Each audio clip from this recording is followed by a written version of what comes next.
हाल फिलहाल में कुछ ऐसी घटनाएं घटित हुई हैं जो अगर हम कड़ी की तरह जोड़ने का काम करें तो हमें मिलेगा कि ये एक दूसरे को आज नहीं भविष्य में प्रभावित करने वाली हैं। जैसे अभी अमेरिका ने भारत के साथ ट्रेड डील में एक डील ये भी की है कि भारत एलपीजी मार्केट का 10% ओपन करेगा अमेरिका के लिए।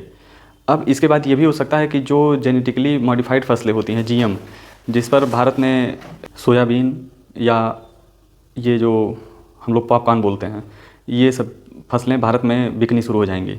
मतलब वो भारतीय नहीं होंगी, वो जीएम फसलें होंगी जो कि अमेरिका भारत के मार्केट में लाकर बेच रहा होगा। इसके बाद एक और घटना घटी है। रूस ने पाकिस्तान के स्पाई एजेंट को पकड़ा है। ये न्यूज़ दुनिया भर में सुर्खियां बटोर रहा है, पर रूस की तरफ से एक भी स्टेटमेंट इस पर नहीं दिया गया। तीसरी न्यूज़, अमेरिका ने लगभग चाइना को दबा ही लिया है अपने ट्रेड डील के बाद।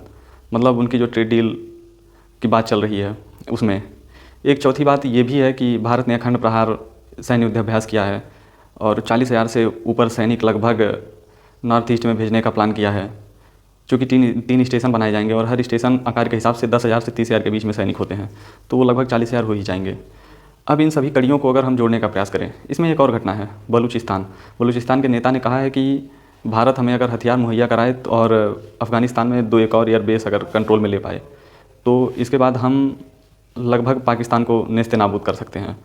और सच पूछिए तो ऐसा हो भी सकता है। अगर भारत अफ़गानिस्तान और बलूचिस्तान को फंड और हथियार सब मुहैया करा दे तो हम पाकिस्तान पर नकेल कस सकते हैं। बांग्लादेश की बात रही तो ये एक छोटा सा मुल्क है। हाँ, किसी और के साथ मिलकर ये बड़ा घाव दे सकते हैं भारत को, पर अकेले इनका अस्तित्व भारत के सामने कुछ नहीं है।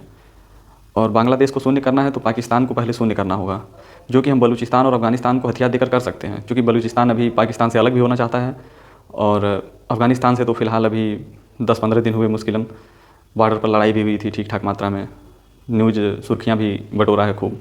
अब इन सभी कड़ियों को हम एक धागे में पिरोते हैं।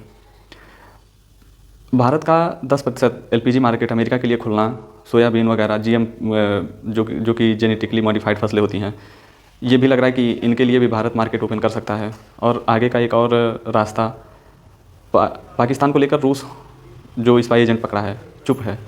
ये रूस का एक तरीके से समझिए कि सिग्नल है कि जैसे भारत रूस और अमेरिका को बैलेंस करके दोनों से व्यापार करता है, वैसे अब हम भी करेंगे। भारत और पाकिस्तान दोनों से साथ व्यापार करेंगे। स्पाई एजेंट के बारे में कुछ ना बोलना ये बताता है कि रूस अब चाहता है कि उसका इमेज पाकिस्तान में ठीक हो, जो कि अभी तक ऐसा था कि रूस भारत के फेवर में ही डिसीजन लेता है। और इस मामले में भारत रूस पर ज़्यादा दबाव बना भी नहीं सकता कि तुम पाकिस्तान के एजेंट के बारे में कुछ कमेंट क्यों नहीं